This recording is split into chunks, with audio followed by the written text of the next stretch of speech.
Halo, selamat sore. Terima kasih sudah hadir di webinar kami. Kita tunggu 5 menit lagi ya, sampai semuanya bisa join.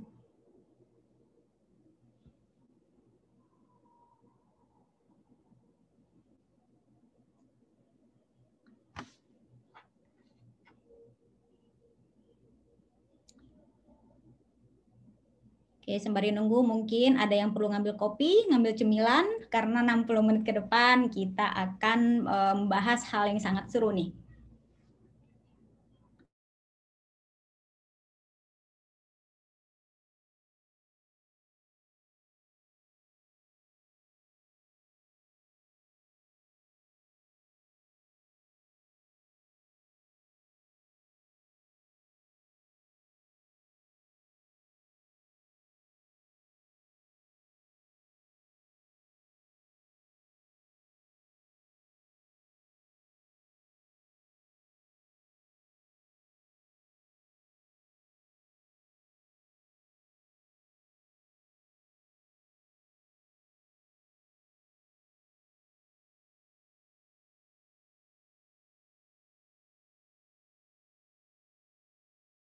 Sip, partisipannya semakin banyak. Udah lebih dari 15 orang, dari rencana di atas 100 orang. Ya. Sambil nunggu, masih ada waktu kan ya Sylvia? Kita tunggu. Ya, kita tunggu Mbak sampai 3.35 untuk semuanya bisa join, jadi nggak ada yang ketinggalan. Karena kayak kita nonton TV ya, nonton film ya Mbak di bioskop, karena ketinggalan awal-awal itu kayaknya nggak enak banget. Pastinya.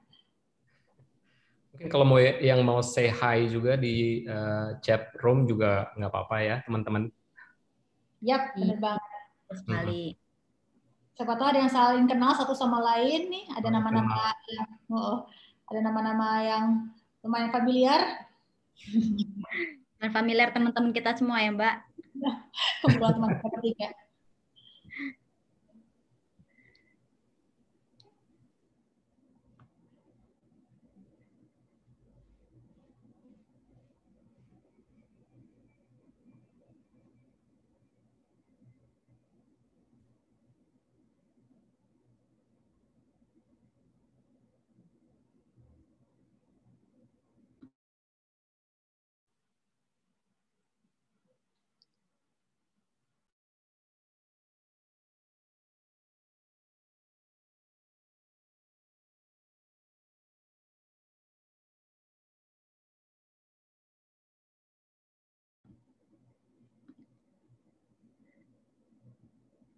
Ya, halo semuanya yang sudah hadir. Terima kasih atas kehadirannya. Mungkin kita tunggu 1 menit ya sampai untuk menunggu teman-teman yang lain untuk join. Yap. Hai Intan, ada Rizky, ada Mas Fahmi. Wah, ramai juga ternyata. Ya, betul. Ada nama yang familiar. Webinar masih tetap satu arah, jadi kalian untuk misalnya mau berinteraksi bisa langsung menggunakan chat yang ada.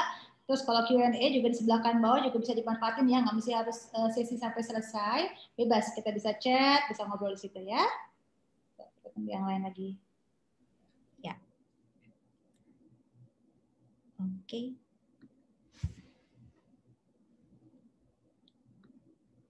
Mungkin sudah 1 menit ya Mbak, kita mulai aja. Ya, terus bertambah kok ya. Di sini. Oke, kita mulai aja kalau begitu karena waktunya cuma 60 menit ya. Halo, selamat datang rekan-rekan semuanya. Terima kasih sudah hadir di webinar kami ini. Judulnya 2021 Top Buzzwords Marketers Should Know OTT and CTV Advertising. Dipersembahkan dari Adjust, Media Smart, and with TV iFlix. Oke. Kita akan mulai, pertama aku akan bacakan agenda kita hari ini. Jadi di 60 menit ke depan, boleh next slide. Ya, di 60 menit ke depan kita akan membahas mengenai CTV landscape. Lalu selanjutnya kami dari Adjust akan menjelaskan how Adjust can help with CTV measurement. Tentu saja dari Media Smart akan jelaskan bagaimana Media Smart support CTV with the household sync. Ya, nanti kita ada panel discussion dan di situ kita akan ngobrol lebih banyak dengan Mas Diki dari WeTV iFlix dan kami akan menjawab pertanyaan dari rekan-rekan semua. So feel free selama presentasi kami ini, selama webinar berlangsung, di bawah tuh ada kolom Q&A ya. Jadi tinggal diketikin saja pertanyaannya yang mungkin muncul setiap dari slide yang kami jelaskan di situ. Jadi di Q&A box ya, gitu, bukan di chat. Oke, so next, aku perkenalkan diri di sebelumnya. Ya. Oke, perkenalkan aku Sylvia dari Adjust, Sales Manager Adjust di Indonesia. Aku based di Jakarta. Di sini bersama saya di sini ada Mas Diki Risnandar dari WeTV iFlix. Mas Diki di media tuh pengalamannya udah 10 tahun ya, dan di Programmatic lebih dari 5 tahun. Lalu dari Media Smart ada Mbak Yuliana Husna atau yang akrabnya dikenal dengan Mbak Ule. Mbak Ule itu lebih senior lagi nih, udah 15 tahun di media, lalu 8 tahun di Programmatic gitu. Jadi ya. Betul Mbak. Jadi wajah-wajahnya pasti sudah sangat familiar gitu, teman-teman lama semua. Tuh. Nah, untuk aku bisa perkenalkan mengenai Adjust, mungkin untuk yang belum tahu, Adjust adalah global app marketing analytic platform. So actually we doing measurement, we help with attribution and analytic. So misi kami adalah membuat marketing itu simpler, smarter, and more secure. Di lebih dari saat ini ada 50.000 lebih aplikasi yang sudah menggunakan Adjust. Oke, selanjutnya saya persilahkan untuk Mas Diki untuk say hi ke teman-teman.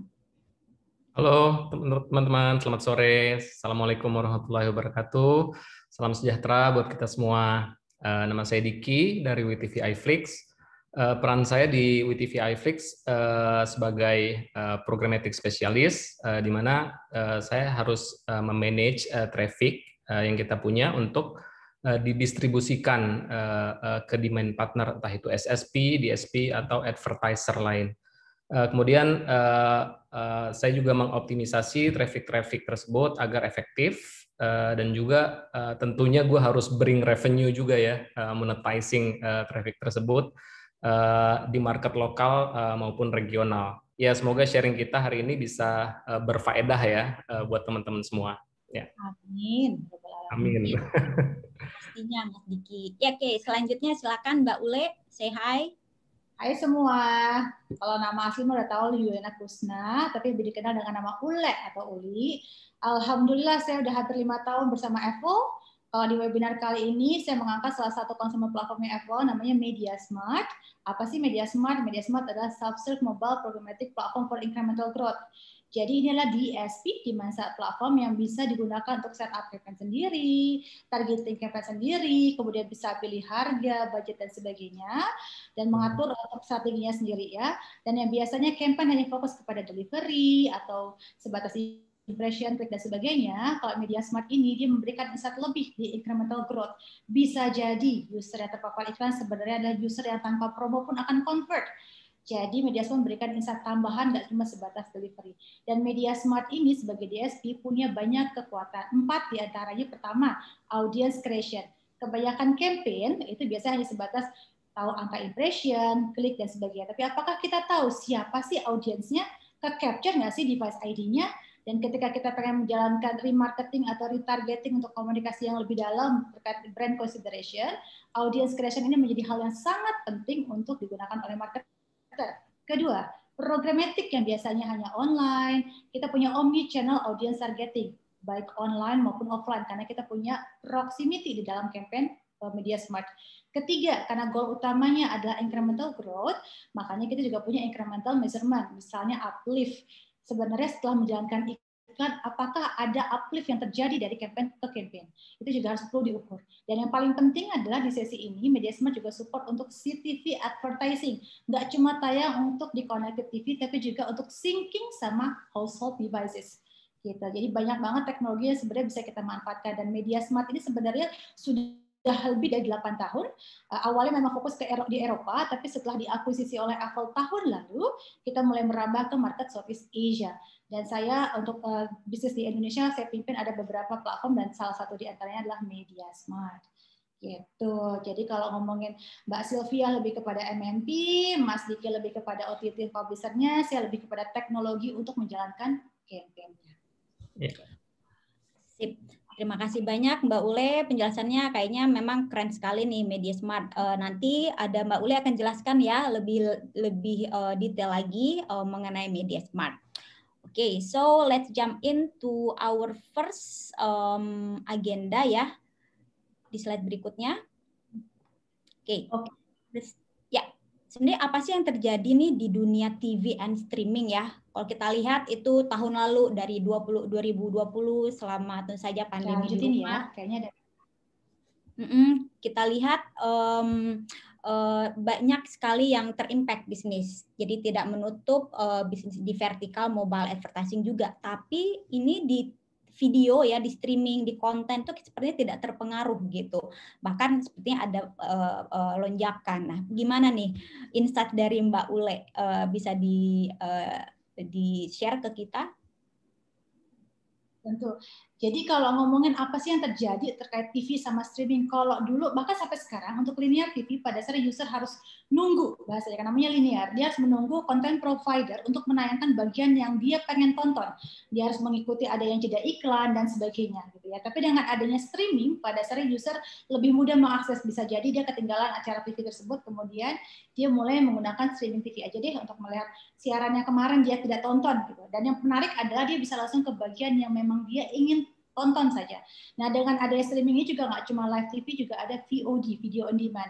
Otomatis sekarang user lebih punya kontrol untuk memilih konten apa sih yang sebenarnya relevan buat mereka, yang menarik buat mereka. Nggak usah nungguin sampai jam X gitu untuk dapat tayangan tersebut. Banyak acara-acara TV juga yang udah mulai user lebih banyak memilih di streaming, khusus di bagian yang mereka hanya ingin tonton.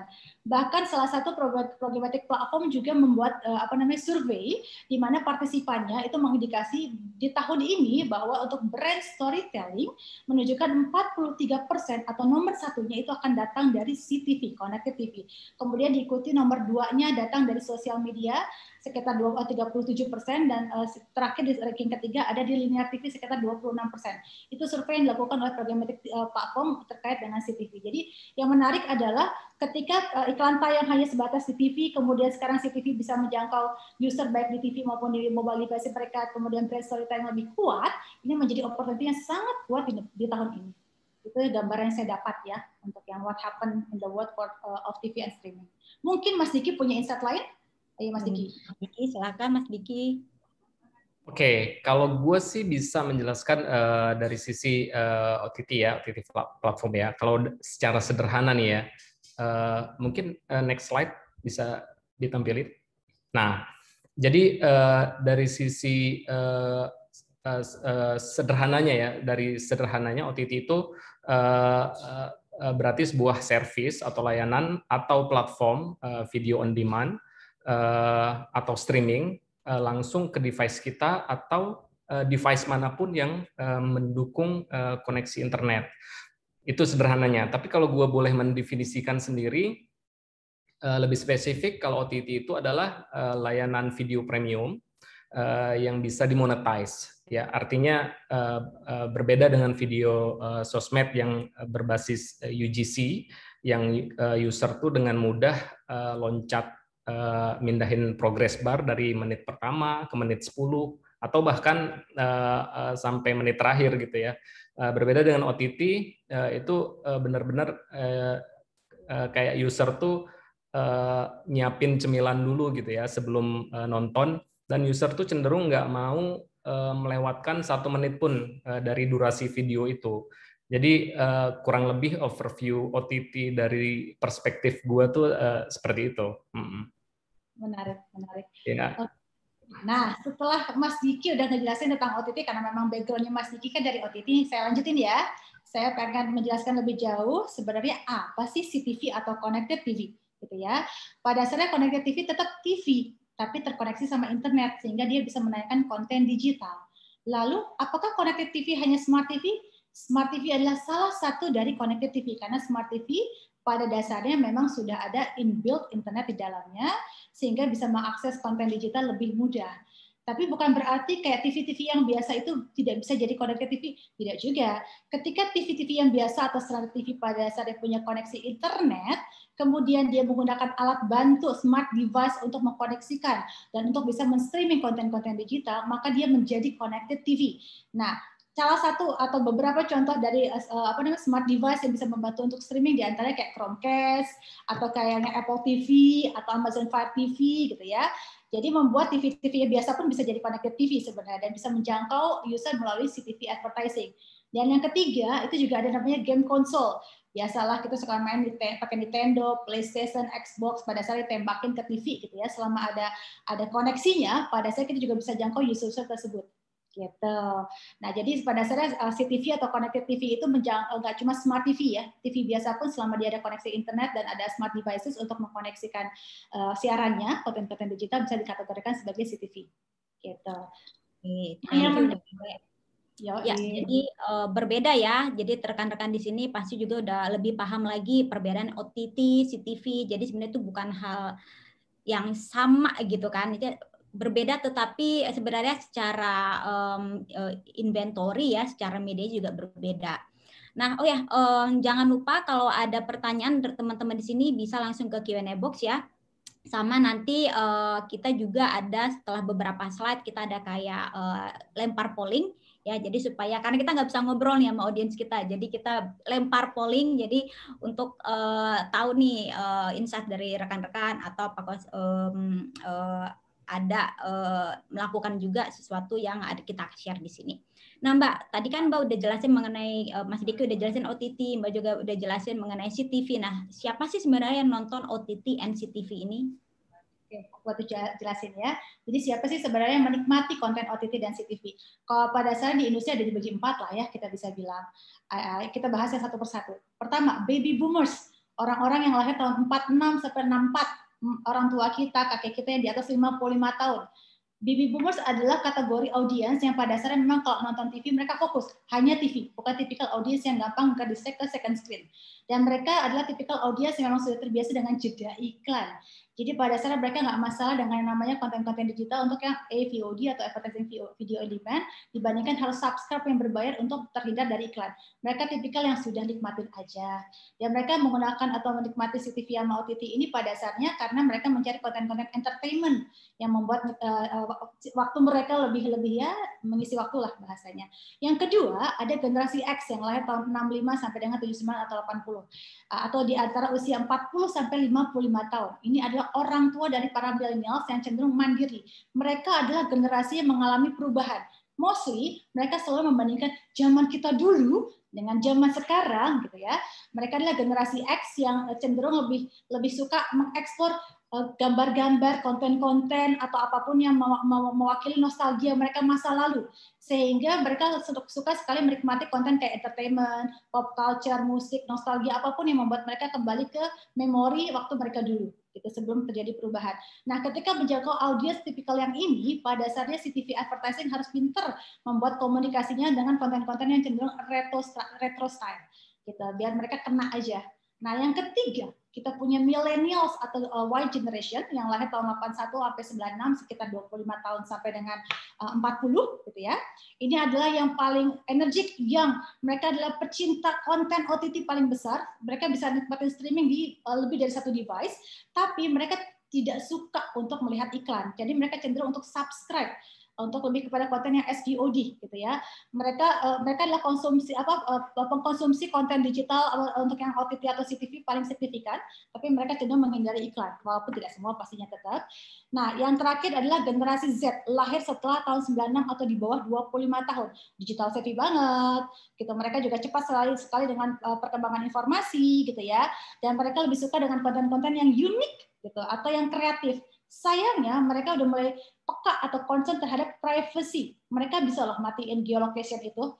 Nah, makanya kalau misalnya menjangkau mereka hanya sebatas di mobile device, ada baiknya untuk dilibatkan CTV. karena mereka cenderung yang masalah concern terhadap privacy. Tapi again, generasi Y sama generasi Z adalah yang paling signifikan untuk konsumen OTT ini, gitu ya, sama CTV. Sedangkan kalau generasi baby boomers sama generasi X harus pinter-pinter bermain komunikasinya. Gitu. Thank you Mbak Ule, insight-nya. Jadi sebenarnya dari sisi marketer untuk menjangkau setiap segmen user ya, age group tertentu mulai dari yang paling muda sampai paling tua, ini tepat sekali ya ke OTT NCTV. Oke. Sip, to the next slide, kita sudah membahas siapa sih yang nonton OTT NCTV. Lalu di slide berikutnya kita bahas bagaimana sih melihat consumption-nya. Next slide please. Sebelum itu kita pull dulu yuk. Kita pull pakai question. Oh iya betul, sorry Mbak lupa, kita ada poll nih. Nah dari rekan-rekan di sini semua, do you advertise your mobile app on CTV? Silakan jawab yes, no, or considering or working on it. Jangan lihat dulu ya. Klik ke layar, pilih salah satu. Kita akan lihat hasilnya setelah ini. Yap. Kita kasih waktu 1 menit ya untuk menjawab. Ya. Silakan. 1 menit. Jadi apakah sudah mempertimbangkan untuk beriklan di mobile app di CTV? Gitu. Ya, tidak atau akan consider ya. Oke.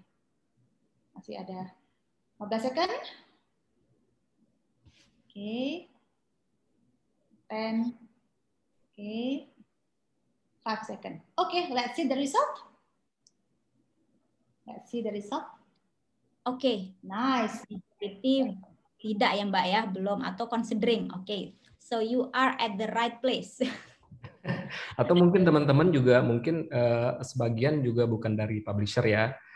Jadi mungkin belum monetize CTV-nya juga ya. Jadi lewat webinar kita kali ini jadi dapat insight baru ya Mas Diki. Baru, betul. Oke, thank you untuk yang udah jawab. Oke, selanjutnya dari Adjust, kita mau share nih sebenarnya. Jadi mobile viewers itu sebenarnya staying longer gitu dari yang kita pikirkan. Jadi secara global mereka menghabiskan waktu kurang lebih 1,5 jam ya di handphone, di HP-nya untuk menonton OTT streaming konten gitu. Jadi mungkin rekan-rekan pada setuju juga nih. Kayak saya juga sering juga menonton miniseri favorit ya di OTT app favorit saya. Oke, so next slide. Tapi yang menarik juga, TV itu masih menjadi gold standar untuk long term viewing ya. Karena tentu saja kita ketika menonton berjam-jam lebih nyaman di layar yang lebih besar, yaitu ya di TV gitu. Jadi kalau untuk di TV sendiri lebih lama, yaitu di 1 jam.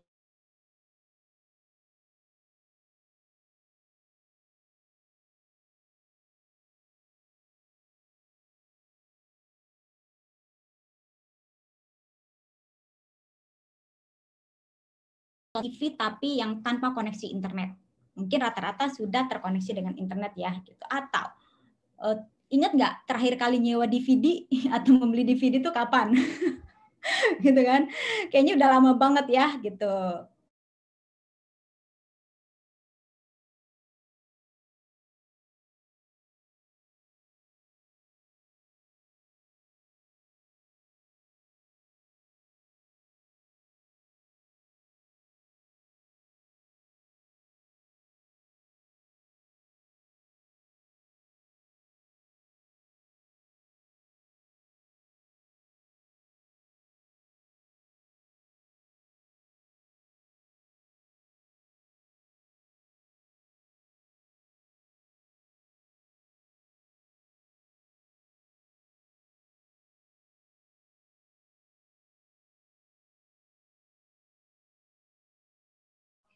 Okay, wait.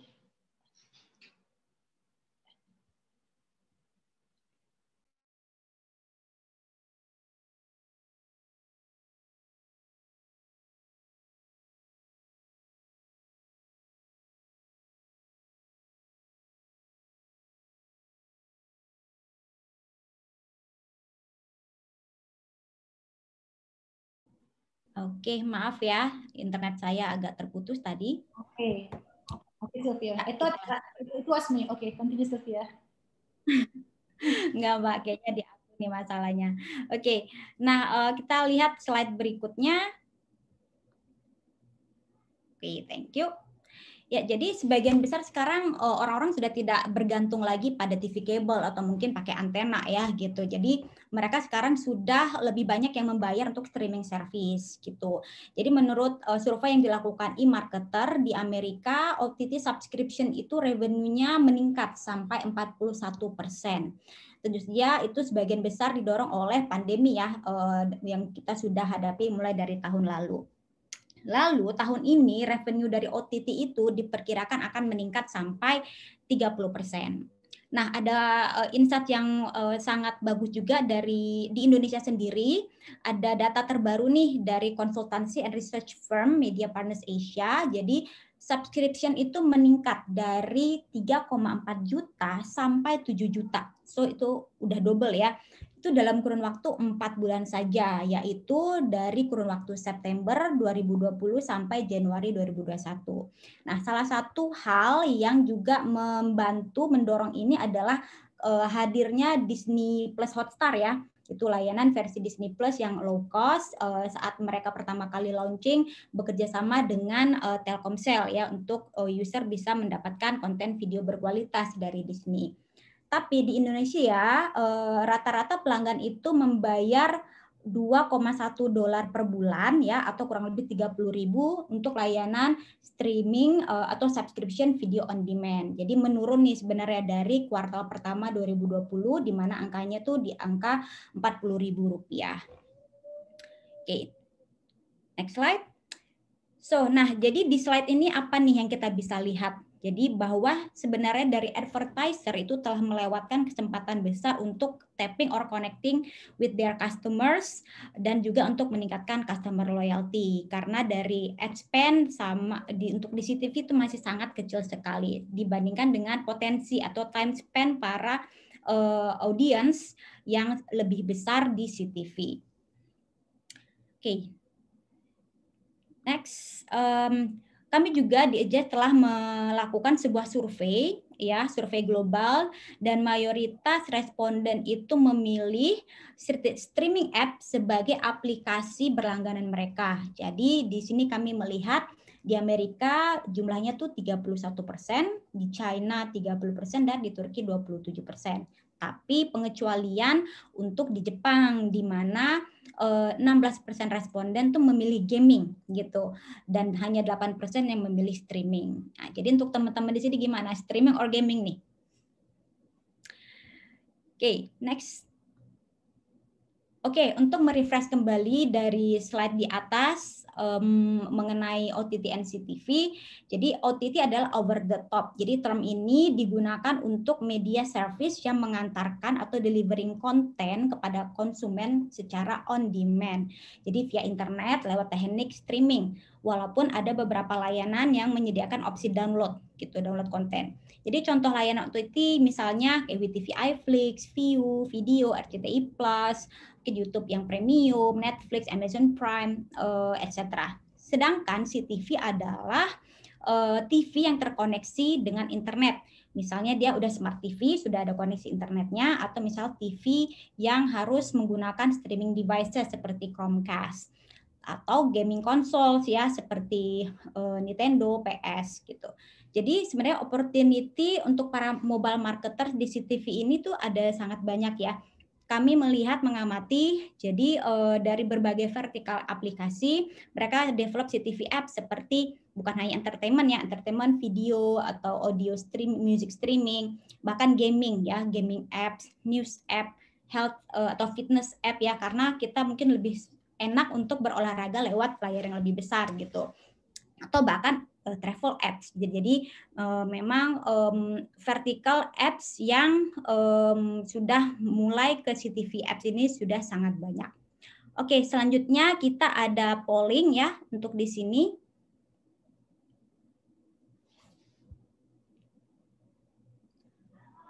Oke. Bisa dijawab apa sih yang termasuk connected TV? Jadi kalian bisa pilih lebih dari satu jawaban. Kita kasih 1 menit ya.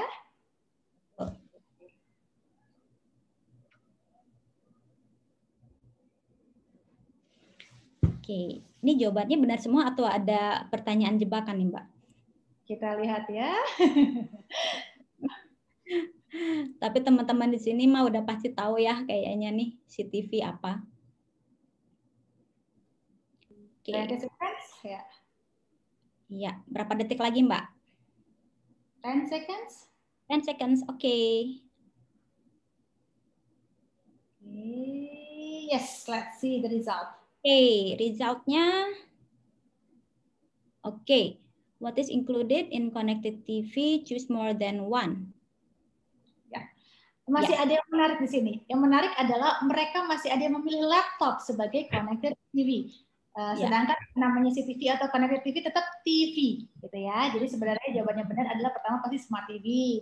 Kemudian internet connected device for streaming itu juga jawaban yang benar. Yang tadi saya jelaskan, game konsol juga termasuk, yang paling bawah juga termasuk, tapi laptop bukan TV. Kita ada sekitar 29% ya yang masih salah jawab. Oke. Ya. Jadi sebenarnya harus TV ya Mbak, mau TV cembung ya, selama dia bisa kita koneksikan dengan streaming device mungkin bisa ya. Ya. Oke. Ya. Next slide. Oke, how Adjust can help with CTV measurement. Oke, kita bisa banget membantu. Next slide. Oke, di sini kita lihat. Tadi saya sudah jelaskan ada banyak sekali vertical apps yang sudah mulai ke CTV apps atau CTV channels istilahnya. So di sini kita lihat CTV itu di possibilities-nya tuh endless gitu. Karena app marketers bisa mendapatkan measurement digital tapi dengan unique reach of TV. Next slide.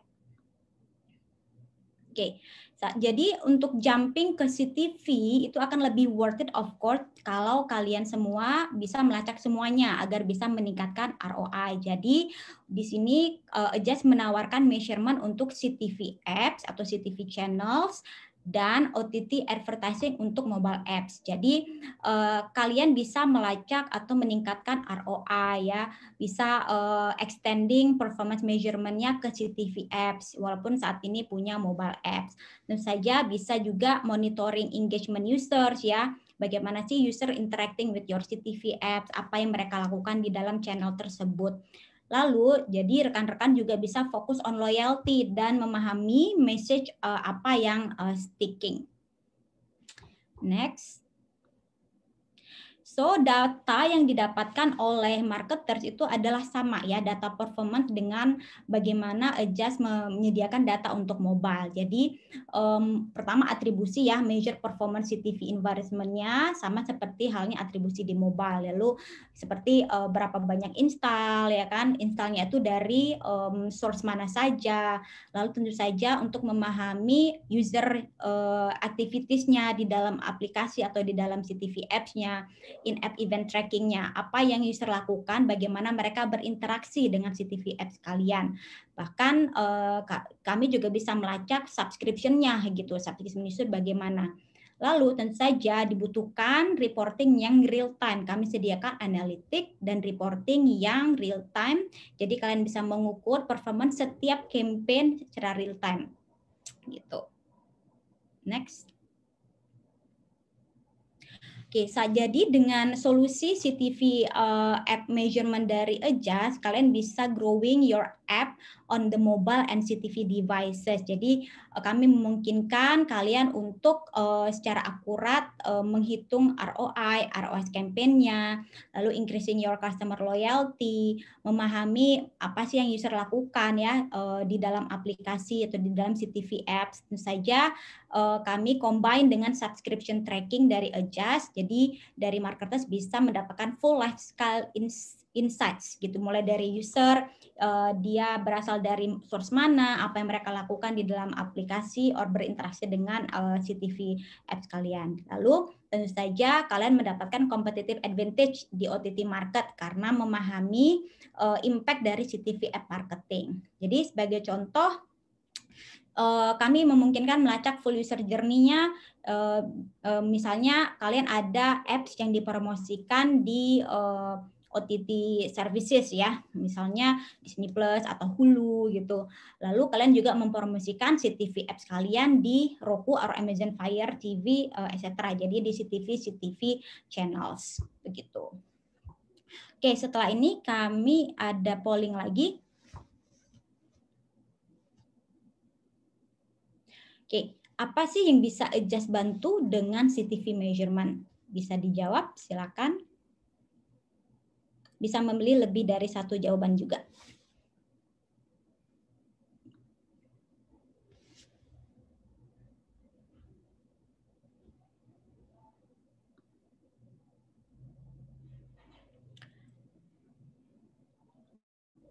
Oke, silakan. Kita 10 detik lagi ya, kita buka pollingnya.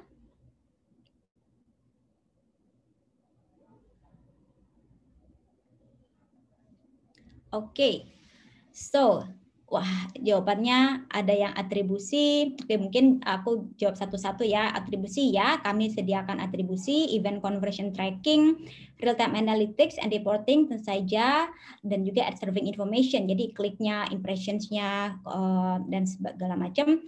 Tapi sebenarnya untuk user demographic tidak menyediakan itu ya. Gitu.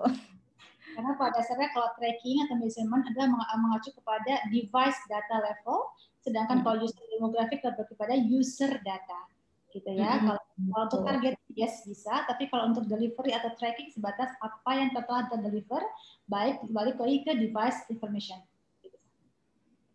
Ya. Oke, nah selanjutnya dari kita sudah bahas mengenai bagaimana Adjust membantu melacak di CTV Apps ya, CTV Apps Tracking Campaign. Lalu dari Mbak Ule akan menjelaskan nih bagaimana MediaSmart supporting CTV dengan household sync. Oke, silakan Mbak Ule. Thank you Sylvia. Oke, kita lanjut ya. Bagaimana MediaSmart bisa membantu CTV advertising lengkap dengan household sync-nya. Oke. Nah, sebelum ke sana, mari kita pahami dulu sebenarnya apa sih benefit atau opportunity dari CTV advertising buat brand. Yang pasti kalau kita jalankan iklan TV pada dasarnya adalah tujuannya untuk brand awareness. Tapi yang harus kita pastikan adalah apakah impact yang kita buat dengan CTV ini menjadi signifikan dengan komunikasi yang relevan buat usernya. Dan setelah kita tayangkan iklan di CTV, kita juga harus bisa membuat usernya juga bisa kita jangkau di mobile devices dan mengencourage action di mobile device mereka. Karena ketika consideration sudah mulai bertambah dari awalnya brand awareness, kemudian ke consideration kepada brand itu sendiri untuk di mobile, akhirnya user akan melakukan konversi yang kita harapkan. Nah, opportunity dari CTV advertising sendiri untuk brand, pertama, data akurasi.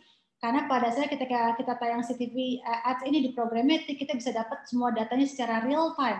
Dari delivery iklan tayang, action yang terjadi, kemudian tayangnya di mana saja, kemudian seperti apa matriksnya, kreatif apa yang berhasil, itu terlihat semua. Kemudian multi-attribute measurement on CTV. Artinya adalah pada dasarnya atribusi, sebenarnya atribusi sendiri apa sih gitu ya? Atribusi adalah untuk menunjukkan source atau medium mana sih yang sebenarnya memberikan kontribusi ketika konversi terjadi. Lebih ke sana. Dan ketika sebuah action dari user terjadi, pastinya tidak cuma sebatas dari sebuah iklan. Bisa jadi ada multiple channels yang terlibat. Bisa jadi pertama kali dia ngeliat iklannya di TV, kemudian dia melihat iklannya di social channel, akhirnya dia melakukan klik ya di iklan dari MediaSmart misalnya.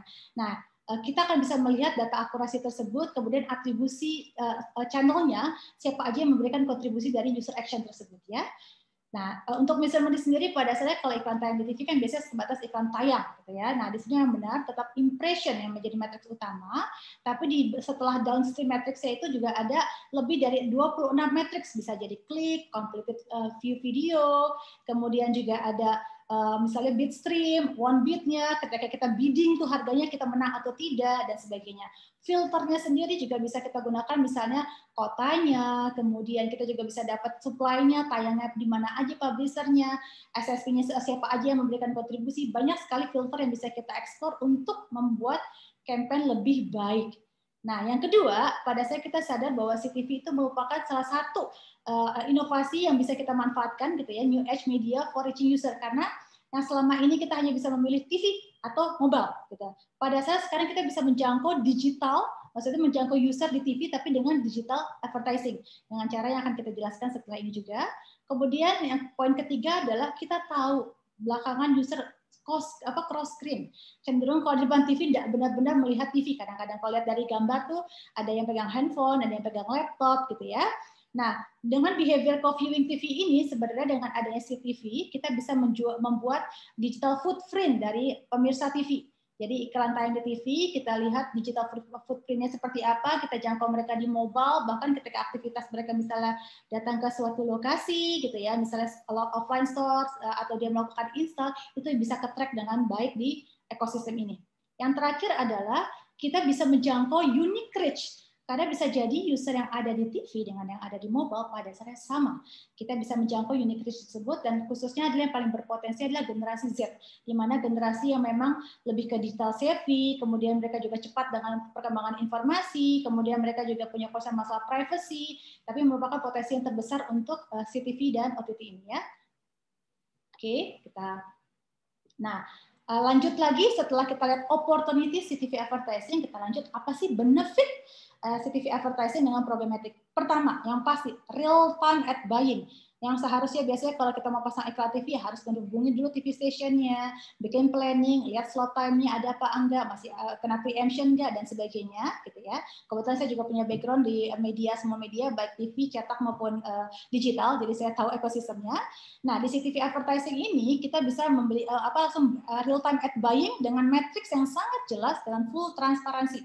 Membuat kita bisa tahu action kita sebenarnya memberikan result yang diharapkan nggak sih, dan bisa langsung ganti strateginya. Misalnya ada komunikasi kreatif yang kita lihat kok ternyata conversion videonya nggak bagus ya, atau ternyata engagement sama usernya kok kurang bagus ya, kita bisa langsung melakukan strategi itu secara real time. Kedua, better atribusi atau tracking. Karena sebenarnya kita kalau setelah iklan tayang di TV, kita nggak tahu user itu sebenarnya melakukan aksi apa sih. Apakah dia datang ke local store, Alfamart, Indomaret, ataukah dia melakukan install atau apa. Kita susah untuk mengukur hal tersebut. Dengan CTV advertising pakai programmatic, kita bisa tahu, oh atribusinya seperti ini loh, channelnya seperti apa loh. Oh ternyata dia melakukan aksi itu karena dia pernah melihat iklan di CTV waktu versi yang ini loh. Gitu. Itu atribusinya terlihat. Trackingnya pun jelas, impressionnya, kliknya, actionnya itu terlihat. Dan kita bisa bikin frekuensi cap juga ya. Jadi misalnya kita tahu, oh kayaknya sehari maksimal 3 aja deh satu user. Kalau satu minggu bisa lah dibikin misalnya 15 gitu ya. Itu juga capping-capping kita bisa lakukan untuk bisa membuat bahwa spendingnya jadi wise, lebih efektif aja. Ketiga, mereduce ad spend. Karena dengan adanya CTV advertising ini kita bisa tahu sebenarnya user yang kita jangkau itu memang relevan user bukan sih? Dan sebenarnya dari spending iklan tersebut, kalau misalnya memang nama ekosistem bidding, gitu ya, real time bidding, kan kita bisa mengutak-atik harga yang kita pengen bid lah bahasanya. Jadi kita bisa tahu sebenarnya kita bisa lebih murah loh, atau bahasanya kita harus lebih mahal untuk premium user loh. Ya, itu strateginya bisa kita mainkan dengan lebih baik. Dan yang paling menarik adalah kita bisa mulai dengan at any budget. Gitu ya, karena kalau bisa TV kan harus ada, kalau TV linear TV atau yang konvensional kan harus ada minimum budget. Kalau di sini cukup buka dashboardnya selama udah punya akunnya gitu ya, tinggal setup campaign seperti biasa sebagai platform programmatic, setup dari budget yang paling bersahabat buat kalian, selama pricingnya sendiri juga sesuai dari content provider sendiri memberikan harga atau rate card di sistem tersebut, kita bisa langsung optimize dari sana ya. Yang keempat adalah bahwa ketika kita tayang CTV ini, otomatis dong kita punya high quality ad units karena videonya bigger screen. Yang biasanya cuma berapa gitu size-nya, sekarang kita bisa fokus ke 720p atau 1080p yang lebih ke high resolution. Bisa juga lebih enak melihatnya gitu ya. Nah, inventory juga premium karena nggak sembarangan publisher yang bisa masuk ke CTV. Hanya OTT premium dan konten-konten premium doang. Jadi lebih ke brand safety juga aman. Dan usernya lebih engage, karena kalau misalnya di mobile mereka cenderung kayak ya gampang lah switching gitu. Kalau di TV kan pada dasarnya walaupun multi screen tapi TV tetap TV, nayangkan konten yang diharapkan, jadi iklan tetap tayang dengan sempurna di sana. Nah yang menarik juga adalah kalau biasanya iklan TV itu kita harus hanya sebatas di Indonesia doang misalnya gitu ya, atau spesifik stasiun TV doang, di sini kita bisa menjangkau global CTV market. Seandainya campaign pengen jalan secara global, nggak cuma di market Indonesia. Jadi banyak banget benefit yang bisa dimanfaatkan. Lalu, kalau dari CTV advertising sendiri yang selama ini mungkin masih berpikir hanya tayang sebatas di iklan TV-nya doang, gitu ya. Pada dasarnya ada 2 opportunity lain atau benefit lain yang bisa dimanfaatkan. Pertama, CTV household sync. Di sini adalah ketika awareness sudah kita coba bawa dari iklan TV tersebut, kita mencoba meng-increase brand impact dengan menayangkan iklannya juga di mobile. Bagaimana caranya? Nanti saya jelaskan setelah ini, gitu ya. Tapi intinya adalah ketika iklan sudah tayang di TV, kita bisa jangkau user di device yang lain selama dia berada di rumah yang sama. Algoritma akan bisa mendeteksi bahwa device tersebut adalah device yang terkoneksi sama CCTV tersebut atau tidak. Kedua, cross-screen devices. Artinya kita tahu behavior user seperti gambar yang ada cewek pegang handphone, cowok pegang laptop tersebut, kita bisa menjangkau user yang sebenarnya kita sudah tahu adalah target audience kita di mobile. Kita pengen tayangkan iklannya kebalikannya. Kita pengen tayangkan iklan yang biasa di mobile justru di TV. Karena kita tahu device ini adalah bagian dari device yang punya smart TV nih. Gitu. Jadi kalau bagian atas adalah dari TV ke mobile, kalau yang bawah adalah mobile ke TV. Gitu. Lanjut ya. Oke, kalau ngomongin apa sih CTV household sync gitu ya, sederhananya tetap yang saya bilang bahwa iklan tayang di TV, kemudian ketika iklan tayang di TV, pada saatnya kita bisa deteksi IP address-nya. Ketika ada device lain dalam rumah tersebut, baik laptop, mobile, dan sebagainya terbaca IP-nya sama, kemudian juga ada algoritma yang bermain minimal 5 kali dari si user atau device tersebut, ternyata kok IP-nya sama, berarti kemungkinan besar dia tinggal di rumah tersebut. Nah, kita bisa mainkan CTV household, bahwa setelah iklan tayang di TV atau CTV tersebut, yuk kita retarget user di device mereka yang lain yang ada di rumah tersebut gitu. Dan kita akan mengukur impact dari campaign tersebut yang tidak bisa dilakukan oleh traditional TV. Nah, yang menarik adalah di programmatic platform ini, ketika kita tayangkan iklannya di TV, kita bisa milih apakah 30 detik, 5 menit, 1 jam, 12 atau 24 jam. Setelah iklan tayang mau kita bikin brand recall-nya. Gitu. Kalau mau seru-seruan sebenarnya sekitar 5 menit, karena kan bisa jadi kalau 30 second terlalu cepat ya, yang ada nanti jangkauannya terlalu kecil. Tapi kita bisa mainkan 5 menit. Tapi kalau memang benar-benar brand recall-nya pengen bikin lebih baik, kita bikin periode 12 atau 24 jam. Minimal kita bisa jangkau user yang sama. Dan jangan lupa ketika di CTV mostly pasti iklannya lebih kepada video. Kalau di mobile device kita bisa tetap explore, bisa jadi rich media, bisa jadi video seri kedua, atau bahasanya mungkin banner dan promo-promo yang lebih dalam. Sehingga consideration user yang awal cuma brand awareness di TV mulai lebih dalam dari sisi consideration, dan trackingnya pun jadi jelas karena user bisa menyentuh layarnya. Kalau di TV kan cenderung orang hanya menikmati satu arah karena awareness, jarang juga user mau ngeklik kalau di TV kan. Tapi kalau udah masuk ke mobile, actionnya pasti lebih jelas. Gitu. Nah, kita lanjut. Jadi setelah CTV household dari TV ke mobile gitu ya, atau household device yang lain, kita bisa balik nih, cross screen device juga bisa dimainkan di CTV advertising. Sebelum masuk ke sana, kita pahamin dulu audience apa sih yang bisa kita bangun dalam programmatic platform gitu ya. Sebenarnya biar gampang kita bisa bagi jadi 4 kategori. Pertama, location based audience. Seperti saya bilang di awal, ketika campaign jalan, kebanyakan hanya sebatas fokus berapa sih impression to deliver, berapa sih klik, berapa sih conversion rate, dan sebagainya. Hanya sebatas delivery. Tapi kita tidak tahu user mana sih yang sebenarnya sudah engage sama iklan kita, user mana sih yang sebenarnya relevan buat campaign kita, gitu ya. Nah, kita bisa ngebangun audience ini di media smart atau di programmatic platform. Pertama, location based audience. Katakanlah saya adalah restoran A, gitu. Saya pengen sekali yang namanya menargetkan user-user yang datang ke restoran kompetitor saya. Kemudian saya pengen nge-track sebenarnya device ID mana aja yang datang ke lokasi tersebut. Karena pada dasarnya platform ini memungkinkan kita untuk melakukan hal tersebut. Jadi ketika saya tahu, oh ternyata itu saya punya location based audience dari kompetitor saya yang datang ke location, tetap location ya, yang datang ke toko-toko mereka, tolong dong tayangin iklan saya yang lebih relevan, yang lebih menarik gitu bahasanya. Nah, itu termasuk kategori location based audience. Atau kita bisa misalnya kita bikin event kayak kemarin event otomotif gitu ya, yang datang ke AMS, kita pengen dong semua device ID yang pernah datang ke AMS untuk bisa saya jangkau lagi setelah event. Tapi ketika kita bikin audience ini harus di setup sebelum aktivitas tersebut terjadi. Kedua, interactive based audience. Selama ini kita cuma tahu, oh ada CTR 1%, 2%, oh ada yang masuk ke website segini gitu ya. Bagaimana kalau kita coba membangun audience sebenarnya device ID atau audience siapa aja sih yang pernah engage sama iklan kita. Jadi sebenarnya kita sudah bisa mengcapture dia punya device ID dari impression. Cuman baiknya kita hanya sebatas mengumpulkan audience ini adalah yang benar-benar misalnya ngeklik atau visit ke websitenya, atau bahasanya pernah nonton video seri A untuk kita tayangkan video seri B. Tapi again, ini adalah interactive based audience, lebih kepada user yang pernah engage sama iklan kita. Ketiga, time based audience. Time based audience adalah misalnya kita pengen tahu sebenarnya 30 hari terakhir yang pernah datang ke lokasi A, gitu, saya pengen menjangkau dong. Atau misalnya yang pernah datang ke restoran saya selama 7 hari terakhir, gitu. Atau bahasanya yang suka datang setiap weekend ke tempat restoran saya, gitu ya. Walaupun usernya nggak lagi weekend, tapi kita bisa jangkau user tersebut. Kita bisa kumpulkan device-nya atau audiensnya untuk kita bisa remarketing atau retargeting. Yang terakhir adalah kalau kita punya audiens yang memang udah ada di sistem kita, misalnya kayak yang sudah pernah install aplikasi, gitu ya, karena kayak Adjust juga punya datanya, kita tinggal upload tuh device ID-nya. Nah, audiens ini ketika kita tahu ini loh desired audience yang pengen kita kejar, ini loh audiens yang sebenarnya kita pengen kejar.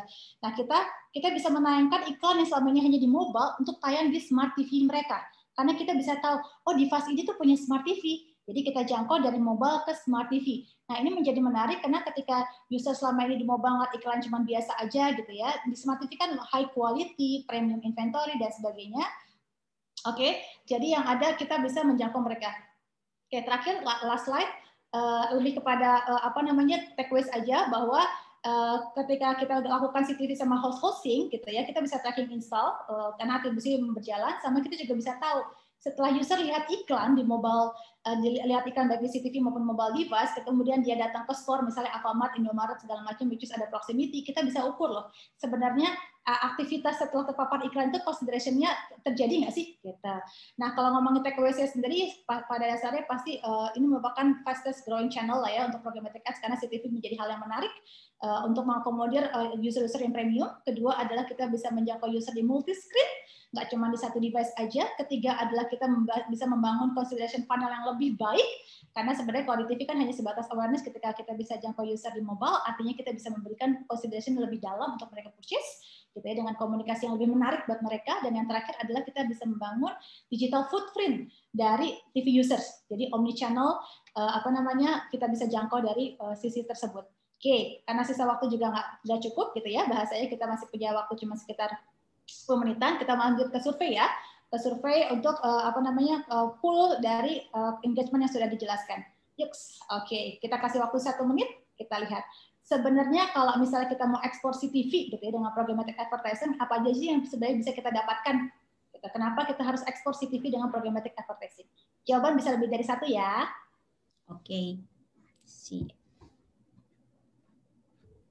Oke. Ada yang jawabannya menjebak, pengen tahu sebenarnya audiens sudah memahami belum apa aja benefitnya, kenapa harus pakai CTV advertising, imajinasi apa yang bisa kita mainkan dengan campaign ini gitu ya. Oke. 20 detik. Oke, kita lihat resultnya. 10 seconds. 5, 4, 3, 2, let's go. See the result. Oke. Wow, nice. Oke. Ya, pada dasarnya audiens sudah tahu benefit-benefitnya banyak gitu ya, baik better attribution tracking, high target engagement of customer, high quality ad units gitu ya, real time buying, reduce expense wastage gitu ya. Cuman ada satu yang salah. Poin nomor 4. Pada dasarnya adalah kalau si TV itu tidak bisa targeting spesifik audience karena tetap TV yang nonton teh ramean banyak gitu ya. Kalau misalnya hosting-nya lah kita bisa target spesifik audience karena mobile kan lebih ke personal, kalau TV lebih general. Jadi nomor 4 adalah jawaban yang salah, bukan spesifik audience demografi ya. Dan pada dasarnya kan usia juga nggak bisa targeting di TV kan, itu masih general siapapun bisa nonton. Gitu. Nice one. Sip. Sip, oke. Kita bisa lanjut untuk ke panel discussion-nya dengan Mas Diki di sini dari penyedia ya Mbak, penyedia konten gitu ya dari WTV iFlix. Oke, next slide. Oke, Mas Diki mungkin bisa di-share nggak dari Mas Diki kira-kira opportunity apa sih yang bisa didapatkan oleh rekan-rekan app marketplace di sini? Oke, gue balik lagi ya. Jadi dari sisi supply nih, gue lihat perkembangan CTV ini sangat baik. Jadi opportunity-nya tuh bagus banget. Gue lihat dari Q3 tahun lalu sampai sekarang, gue dapat banyak permintaan inventory CTV dari beberapa big buyer atau big agency juga di lokal maupun regional. Alasannya sangat spesifik. Jadi OTT itu menjadi kandidat terkuat ya, yang bisa mendeliver kebutuhan advertiser untuk CTV inventory. Ya, karena dari sisi konten tadi lebih premium dan mengakomodir brand safety bagi advertiser. Dari cara monetize juga OTT punya dua tipe ya, monetisasi dua tipe monetisasi, yaitu pertama user subscription atau SVOD, di mana user berada di layanan berbayar untuk menyaksikan tayangan konten OTT kita. Dan yang kedua adalah advertising atau AVOD, di mana user menyaksikan tayangan dengan gratis. Nah, di AVOD inilah brand dan advertiser bisa melakukan tayangan iklan direct maupun programmatic seperti yang dijelasin Mbak Uli tadi.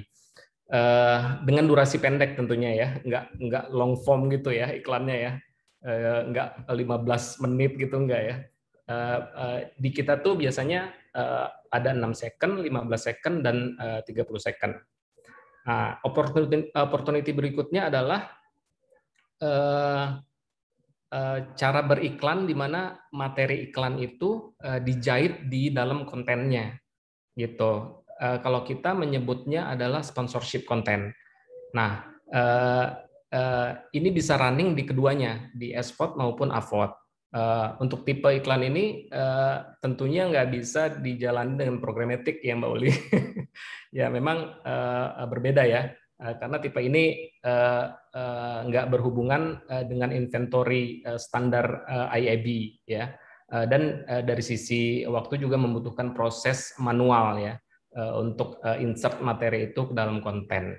Ya mungkin opportunity-nya seperti itu. Kalau ngomongin result sama conversion-nya, kalau dari pengalamannya Mas Diki gimana terkait CTV sama OTT secara keseluruhan? Iya, kalau dari sisi result, gue lihat memang perbedaannya cukup signifikan ya antara performance yang kita dapat dari mobile, kalau compare mobile web dan CTV.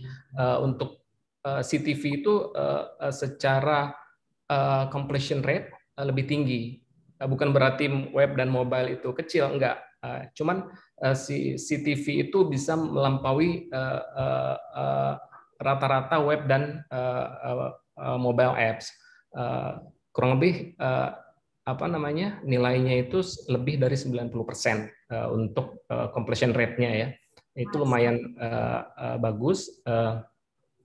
Dan viewability-nya juga cukup tinggi untuk CTV kalau kita compare dengan mobile dan apps dibanding CTV. Nah, kemungkinan karena memang kenapa? Ya, karena pada dasarnya user memang kan kalau nonton TV emang nonton aja, dia nggak skip atau segala macam. Makanya completion rate bagus di atas 90%. Betul banget. Engagementnya bagus, nice. Iya. Nah, kemungkinan karena memang performance-nya lebih baik ya, mungkin advertiser nih hunting nih ya, hunting mana OTT yang memang support CTV nih. Memang sangat bagus CTV ini untuk diaplikasikan di OTT platform ya, seperti itu. Oke. And gimana kalau untuk yang success story? Pernah nggak ada best practice atau success story yang bisa Mas Diki share ke kita? Oke. Nah, mungkin proses ya kali ya. Karena memang ketika mau running campaign tuh kita harus forecast dulu nih available inventory yang kita punya itu yang nggak sebanyak di mobile dan web dong. Karena memang yang Mbak Sylvia tadi jelasin secara growth memang inventory CTV ini dia increase terus memang. Cuman secara volume memang belum banyak.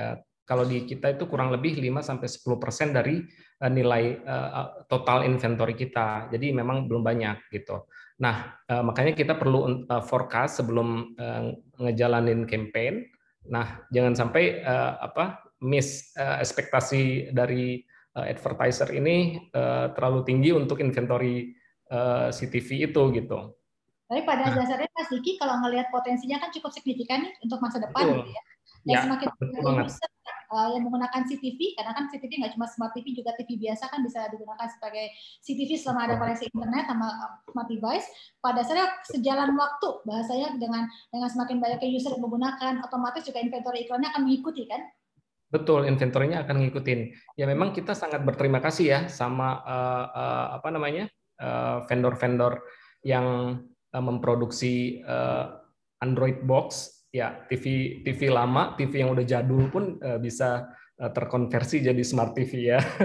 Oh, betul. Benar, itu memang cukup bagus di industri OTT. Nah, memang karena memang peminat beriklan cukup lumayan, jadi jangan sampai miss lah itunya ya, apa namanya forecast-nya tadi. Nah, biasanya kalau kurang nih gimana apa namanya solusinya ketika inventory CCTV kita misalnya cuma 50% dari KPI campaign-nya. Nah, biasa kita combine dengan mobile apps untuk meet KPI-nya campaign tadi. Nah, karena dari CTV pun kita nggak semuanya metrik itu bagus banget gitu. Jadi ada metrik-metrik yang memang di bawah mobile apps. Contohnya kayak CTR. Nah, CTR kalau di CTV itu agak lebih kecil dibanding mobile apps. Karena memang user di CTV itu agak gimana ya, agak malas ngeklik ya untuk ngeklik landing page ya. Karena betul. Pada dasarnya adalah buat awareness, kita tidak bisa berharap secara signifikan untuk user ngeklik, sebatas awareness. Makanya di akhirnya adalah CTV jangan stand alone, CTV harus selalu mobile, selalu syncing sama mobile, karena inventory bisa jadi ke cover dua-duanya. Betul, betul banget. Nah, dari sisi revenue nih, tadi kan memang apa namanya itu ya apa result ya. Kalau gue lihat dari result sisi revenue, yang menariknya tuh di sini. Jadi opportunity buat teman-teman agency tuh masih sangat besar di sini, karena so far kita jualannya tuh masih CPM ya, masih CPM dari inventory kita. Jadi kalau misalnya agency bisa up value jualannya dari CTV ini, mungkin agency bisa pakai metrik yang lebih advance kayak VCPM atau CPCV. Nah, itu mungkin value price-nya juga lebih tinggi ya. Nah, sedangkan kita cuman memonetize dari sisi CPM aja gitu. Nah, itu bisa memungkinkan agensi ya dapat margin lah dari situ gitu. Ya. Karena pada saat ketika CTV udah menggunakan programmatic kan ada optimisasi yang bisa dimainkan oleh si para agensi atau advertiser untuk menggunakan dari pricing yang ada, kemudian dari margin yang dikejar. Ya, itu menarik banget buat agensi sepertinya ya. Kita jawab untuk pertanyaan selanjutnya yang dari audiens, dari Sylvia posisinya. Saya coba pengen nge-highlight, berarti pada dasarnya kalau Mas Diki sendiri memberikan gambaran kalau dari CTV sendiri secara result untuk kayak completion rate itu jauh lebih baik, kontennya juga lebih premium, user juga lebih engage, tapi tantangannya adalah lebih kepada kayak action rate dari user, karena pada dasarnya TV tetap adalah TV, user hanya sebatas awareness, dan untuk bisa membuat user melakukan action atau engagement yang lebih dalam lagi, kita harus menjaga mereka dengan mobile, makanya segala campaign yang CTV harus usahakan ada household sync atau combine dengan mobile untuk lebih baik ya. Oke. Betul, Mbak. Ya, karena juga kalau kita lihat ke depannya advertiser juga more likely to spend more ya on OTT, karena untuk itu adalah semua medium baru, formatnya juga bakal banyak yang bisa menarik. Mungkin sebagai contoh kita pernah lihat juga di Hulu ada iklan dari tisu ya. Jadi ketika mereka user nonton, jadi ketika dia pause itu malah ada iklan tisu toilet. Jadi need a break gitu kan. Jadi malah gitu pada saat pause. Jadi cukup menarik ya. Jadi sangat banyak format juga yang bisa membuat user tuh engaging ya, Mas Diki. Sama ini tadi Mas Diki. Itu Diki. namanya pause ad ya. Ya, pause ad ya, betul kayak di WTV iFlix juga ada ya, Mas. Gitu. Ya, ada. Sama, jadi Sylvia bukan lagi kayak cuma sebatas video-video yang biasa doang engage with ya kayak jadi iklan, melainkan banyak ekspor ya. Balik lagi ke publisher kayak Abang Diki dari iFlix, VTV segala macam mengekspor ad unit apa aja sih yang bisa dimanfaatkan oleh user. Itu keren banget ya. Perkembangan teknologi akan ke sana semua. Nice. Iya. Sama ada satu pertanyaan nih Mbak Ule, tadi kan Mas Diki udah mention mengenai revenue ya. So dari sisi sebaliknya nih dari Mbak Trisa Dewi ada bertanya kira-kira berapa ad spend CTV di Indonesia sih per month and apa saja publisher CTV di Indonesia? Oke.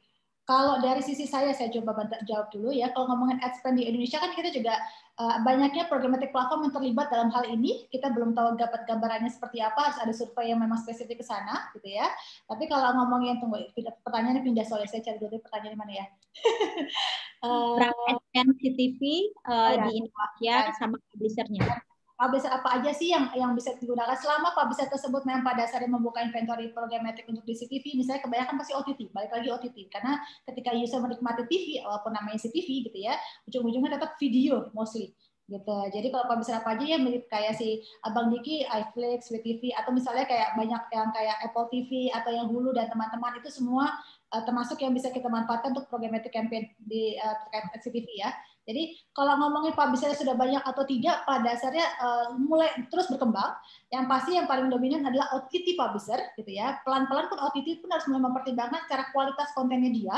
Kalau memang kontennya juga user sudah mulai menikmati, gambarnya juga bening, resolusi juga bagus, otomatis perkembangannya akan terus naik dan publisher akan terus bertambah. Sama lah ketika mobile yang dulu hanya website, lama-lama udah bikin app, semua pasti ada pergeseran yang terjadi. Nah, atau kalau Mas Niko nambahin. Nah, kalau dari sisi gue sih memang usernya ya user apps juga sebenarnya ya. Kalau di sisi app, cuman dari sisi inventory tadi gue udah mention 5-10% inventory kita tuh memang di CTV. Jadi masih belum banyak inventorinya. Tapi kalau misalnya untuk detailnya berapa banyak ya mungkin Mbak Dewi tadi ya. Mbak Dewi bisa ke kita, datang ke kita, mungkin dengan I.O. kali ya. Ya, Mbak Dewi ditunggu ya. Iya. Ini juga ya, di-adjust. Okay. Jadi masa depannya sangat cerah ya, Mas Diki ya, Mbak Ule. Jadi karena juga ini something new. That's why kita bikin sesi ini, kita ingin membahas nih, ini ada sesuatu yang baru. Jadi masa depannya sangat cerah untuk kedepannya, inventory terbaru ya. Sama risk-nya juga yang tadi sangat unik ya Mas gitu. Reaching-nya itu unique TV viewers. Oke, so kita terima kasih nih kepada para audiens ya sudah masih sticking bersama kita walaupun 6 menit lewat dari 4.30. Terima kasih banyak. Berarti materi kita sangat menarik ya Mbak. Cuma doang untuk pertanyaan-pertanyaan seperti tadi yang pakai Mbak Rika tadi gitu ya, untuk yang masalah CTV ke depannya bisa nge-replace konvensional TV, pada dasarnya semua mau saling berkolaborasi, saling membantu. Kalau mau replace sih tidak, karena pada dasarnya balik lagi ke seberapa banyak sih pengguna CTV gitu ya, kan harus butuh waktu untuk perkembangan. Kemudian seberapa banyak sih konten yang bisa user nikmatin juga berarti ke publisher-nya gitu ya. Jadi kalau nge-replace mungkin di masa depan, tapi akan butuh waktu, tidak akan dalam waktu dekat. Dan again, kita bukan berniat untuk mereplace, tapi menambah bagaimana menjaga audiens dengan matriks yang lebih baik, lebih ke sana. Kemudian kalau misalnya yang segala presentasi akan tetap di-share ke semua yang pernah sudah berdaftar, jangan khawatir, bahkan rekamannya juga akan di-share gitu. Kemudian kalau yang Selfie sempat nanya ini masalah untuk atribusi di CCTV udah dijawab juga sama Mas Reginald gitu ya.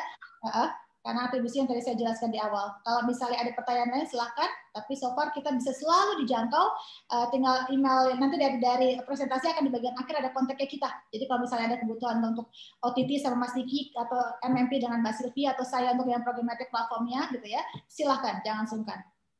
Ya, dan tinggal add aja kita di LinkedIn ya, kita bisa menambah network kita. Oke, mungkin Mbak dari Mas Diki, apa ada yang ingin disampaikan terakhir sebelum kita tutup? Terakhir ya.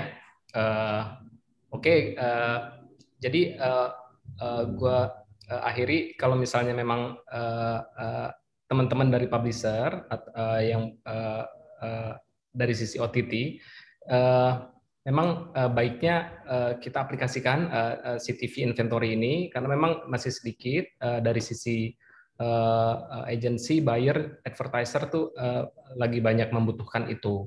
Jadi baiknya kita enable nih fitur CTV monetization di OTT kita. Nah, ya seperti itu. Oke, baik. Terima kasih Mas Diki atas insight-nya yang sudah disampaikan di sore hari ini. Mbak Ule, terima kasih atas insight juga dari Media Smart. So, karena waktunya sudah melebihi waktu yang kita janjikan, terima kasih banyak buat rekan-rekan yang sudah hadir, yang masih sticking with us until the last. So, let's end this now. So, semoga kita bisa bertemu kembali di webinar berikutnya ya, Mbak dan Mas Diki. Oke. Oke, terima kasih semuanya. Selamat sore and have a nice weekend. Oh ya, weekend. Nah, have a nice weekend. Dadah. Bye-bye. Bye. Bye.